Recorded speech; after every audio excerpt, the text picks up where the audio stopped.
नमस्कार दोस्तों, आज के हमारे इस वीडियो में हम आपके लिए पापांकुशा एकादशी की व्रत कथा लेकर आए हैं। इस कथा के अनुसार एक समय कुंती पुत्र युधिष्ठिर ने भगवान श्री कृष्ण से प्रश्न किया, हे मधुसूदन, अश्विन मास के शुक्ल पक्ष की एकादशी के बारे में मुझे बताइए। इस एकादशी का क्या नाम है तथा इसका व्रत कैसे किया जाता है? इस व्रत को करने से क्या फल मिलता है? कृपा करके आप यह विस्तार पूर्वक बताइए। अर्जुन की उत्सुकता को शांत करने के लिए भगवान श्री कृष्ण कहते हैं, हे पांडु पुत्र, अश्विन मास के शुक्ल पक्ष की एकादशी का नाम पापांकुशा एकादशी है। यह पाप रूपी हाथी को महावत रूपी अंकुश से बांधने के कारण पापांकुशा कहलाती है। इस एकादशी का दिन भगवान श्री हरि विष्णु को अति प्रिय है। पापांकुशा एकादशी की व्रत कथा के अनुसार प्राचीन समय में विंध्य पर्वत पर क्रोधन नाम का एक बहेलिया रहा करता था। वो बहुत क्रूर था। उसने अपना सारा जीवन हिंसा, लूटपाट, झूठ बोलने, मदिरा का सेवन करने और गलत संगत में रहने जैसे सभी पाप कर्मों में बिता दिया था। जब उसका अंतिम समय आया, तब यमराज ने एक दिन पूर्व अपने दूतों को आज्ञा दी कि क्रोधन को दरबार में पेश किया जाए।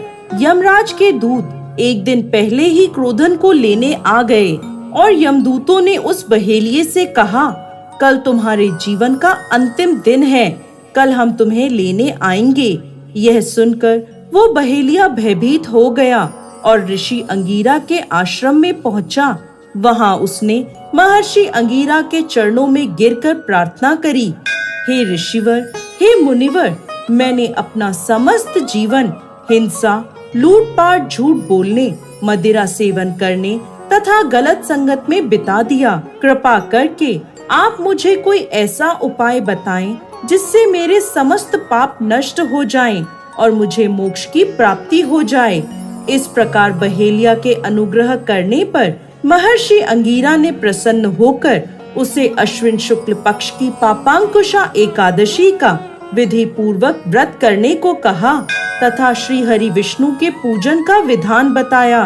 उस बहेलिये ने ऋषि अंगीरा द्वारा बताए अनुसार विधि विधान से पापांकुशा एकादशी का व्रत किया। अपने द्वारा किए गए समस्त पापों से छुटकारा पा लिया। अश्विन शुक्ल पक्ष की इस पापांकुशा एकादशी के व्रत तथा पूजन के प्रभाव से जब यमदूतों ने यह चमत्कार देखा तो वह बहेलिये को लिए बिना ही यमलोक वापस लौट गए। भगवत कृपा से बहेलिया विष्णु लोक गया। आगे भगवान श्री कृष्ण कहते हैं, पापांकुशा एकादशी का व्रत उपवास करने से सभी प्रकार के पाप नष्ट हो जाते हैं तथा व्रत करने वाला मनवांछित फलों को प्राप्त करता है। इस एकादशी के दिन भगवान श्री हरि विष्णु का पूजन करने से मनुष्य को स्वर्ग लोक की प्राप्ति होती है।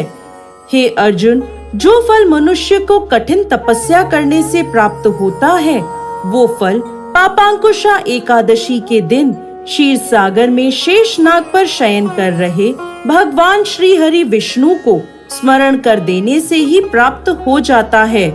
मनुष्य को यमलोक की यातनाएं सहन नहीं करनी पड़ती। व्यक्ति को अपने जीवन में किए पापों से बचने के लिए दृढ़ संकल्प करके पापांकुशा एकादशी का व्रत करना चाहिए। जय श्री हरि विष्णु।